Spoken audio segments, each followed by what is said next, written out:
Personal log. Our expedition to explore SCP-354, that gaping wound in the middle of Canada, has finally been accepted. The R&D boys have come up with what can only be described as a submarine with a drill on it. We know that the pool gets denser as you go down, so we suspect that at some point we won't be sinking so much as digging. Hence the huge mining device built onto it. It's not hydrodynamic at all, but we're not really going swimming here either. My gut tells me that there's something on the other side of the red pool, just like digging down, digging up to China. All we have to do is dig down, or up. Personal log. Had a nice long debate with O5 over who's allowed to come. I want MTF Omega-7 to come with us for protection, or at least SCP-076, but they won't allow it. Despite the massive damages he continues to cause, they still see him as too valuable to risk losing. Not that he isn't, immortal or anything. Maybe they just didn't have the guts to ask him to go exploring. Ackler, that ass, wanted us to take another SCP with us, but I wouldn't allow it. Fowl says that SCP was just born before he came through, so he'd be useless as a guide. He might be some sort of useless security, maybe, but that's mostly canceled out by the fact that he is, The final crew, complement apart from myself, consists of 3 agents, 2 D-class personnel, 1 geologist, and some guy from R&D, one who's going to be piloting the ship. I already forgot all their names.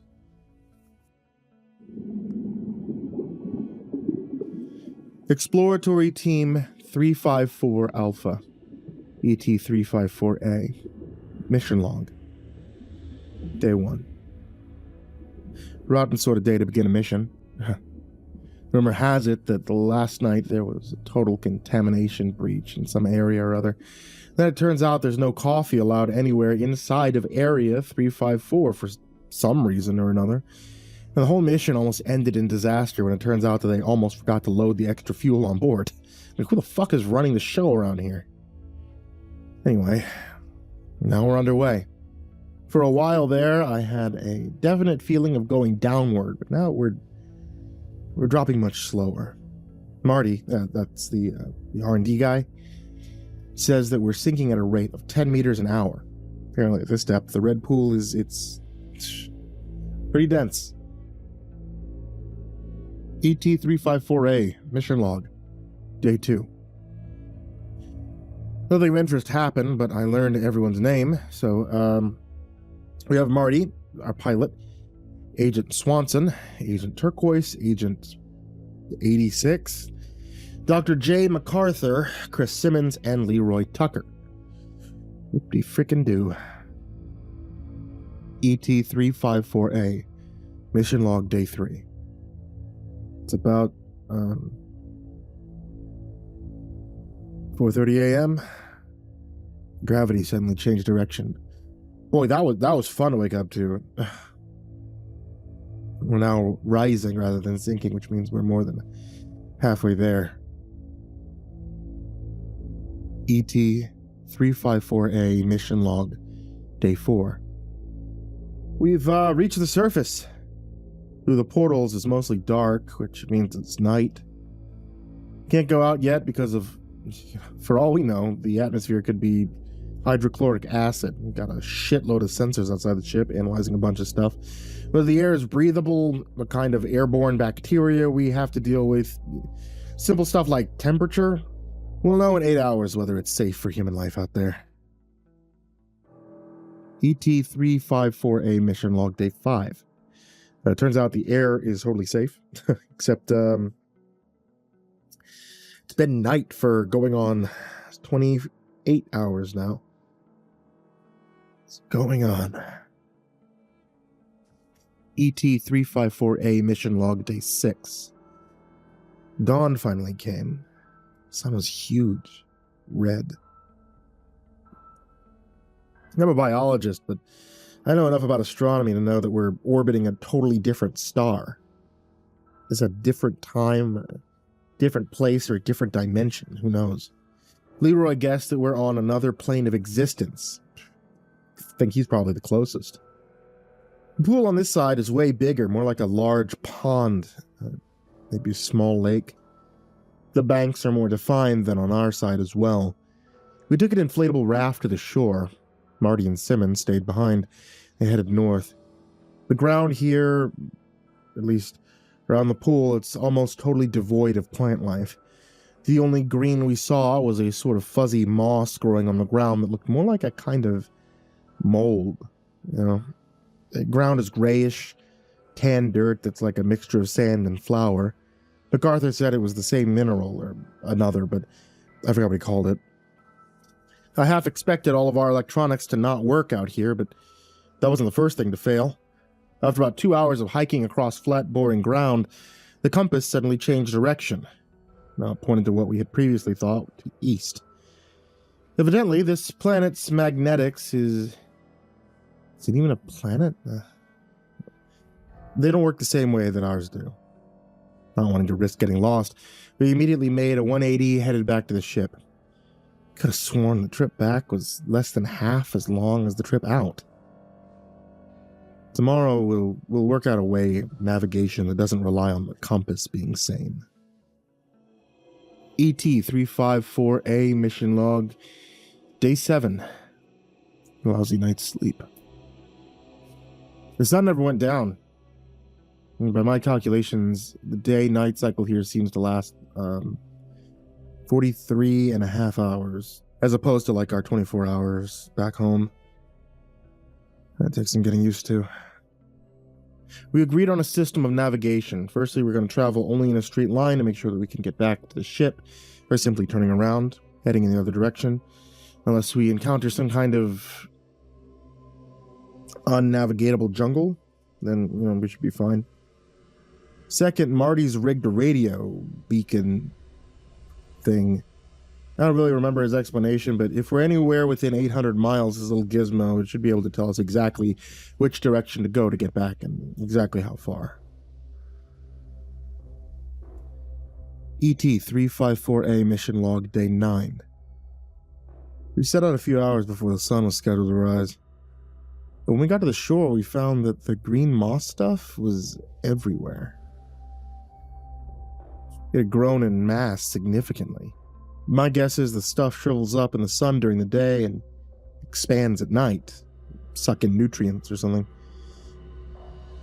We decided we didn't want to walk through it, so we went back, waited for sunrise. Sun came up. We set out again.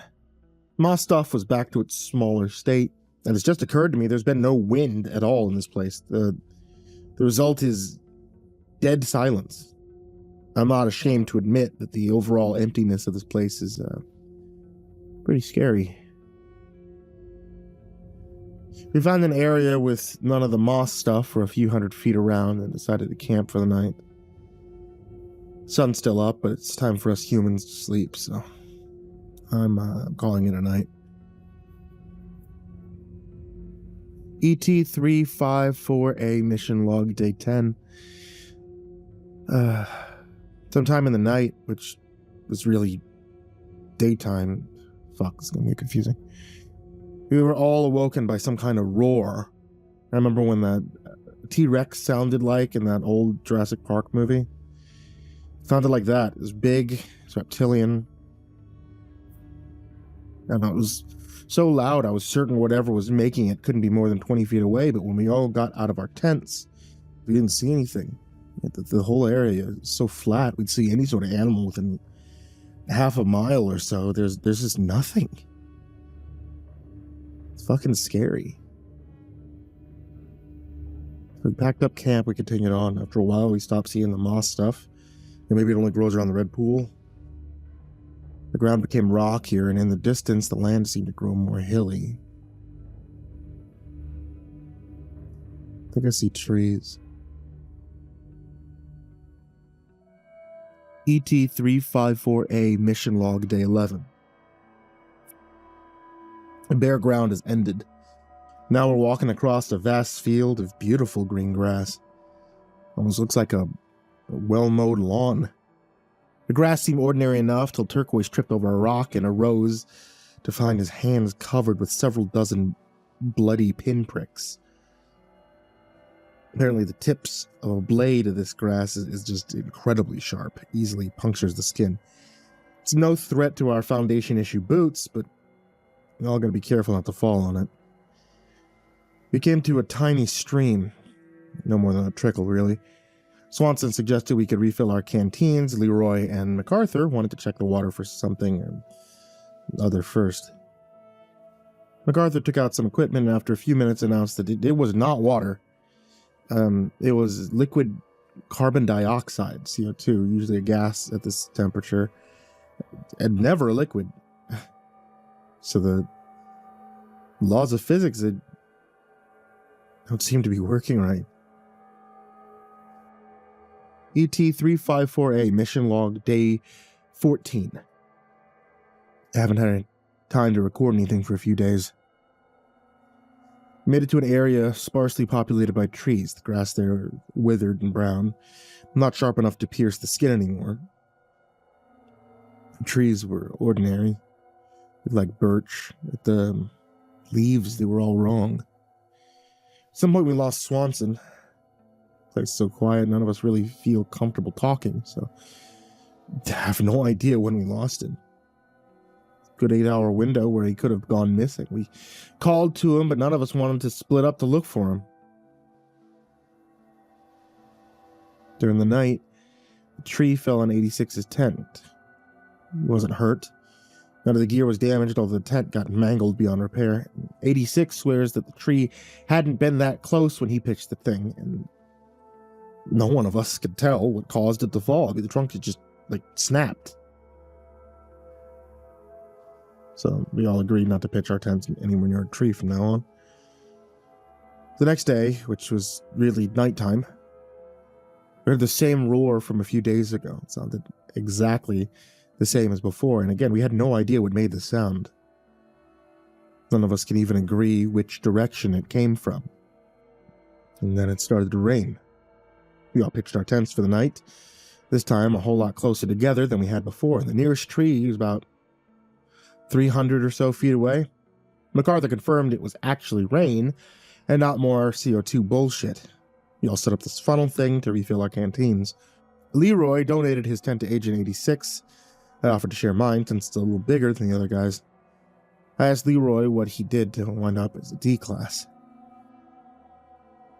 He said that he'd raped a couple of people. I think he might have been trying to freak me out, but who knows.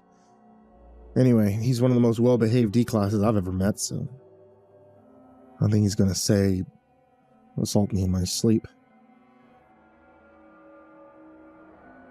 ET-354A, mission log, day 17. God, the rain finally stopped. Everything's soaking wet, including us, except for the ground. After that much water, you'd expect it to be muddy as all hell, but the ground beneath the grass is barely damp at all. As the plants absorb moisture from the ground more efficiently than the ones back home, they're setting out again.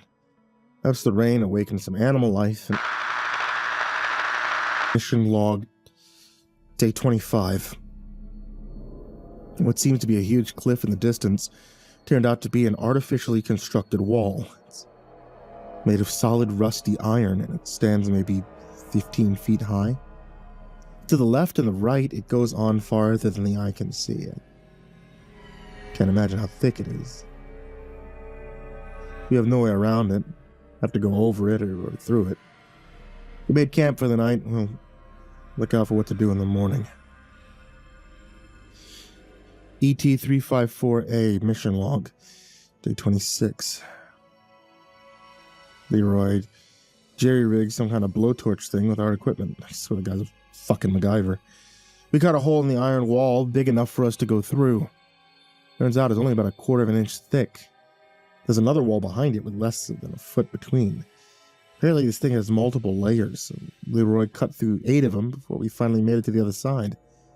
The grass on this side is black. It's not burnt or anything. It's just a different color. Finally, there's some wind. It's getting tired. Concluded that coming here was a mistake. We have to head back. ET-354A, mission log, day 39. Passed through the second barrier. We're back at the weird place with the black grass. I half expected the hole Leroy cut through it to have sealed up or something, but it's still there. Thank God, or whoever runs the show in this world. I don't think MacArthur's gonna make it through the night. He's lost a lot of blood. ET-354A, mission log day 40. We awoke to find that MacArthur had crossed. We didn't want to do it, but we had no choice but to terminate him. 86 says that something back home might be able to help him. He may have been right. We couldn't afford to have him slow us down. We only had a few more days until... Day 48. We made it back to the ship with only an hour or two to spare. The first thing they asked us was what the fuck happened to Swanson, Turquoise, MacArthur, and 86. As if a few dead team members are our biggest problem right now. Marty has us underway, and we're definitely sinking. I just hope... I hope they don't... End of log. This document was discovered in the Central Foundation database. No such mission to explore SCP-354 has yet been suggested or proved. No records of any personnel mentioned in the log exist. The log's origin is unknown.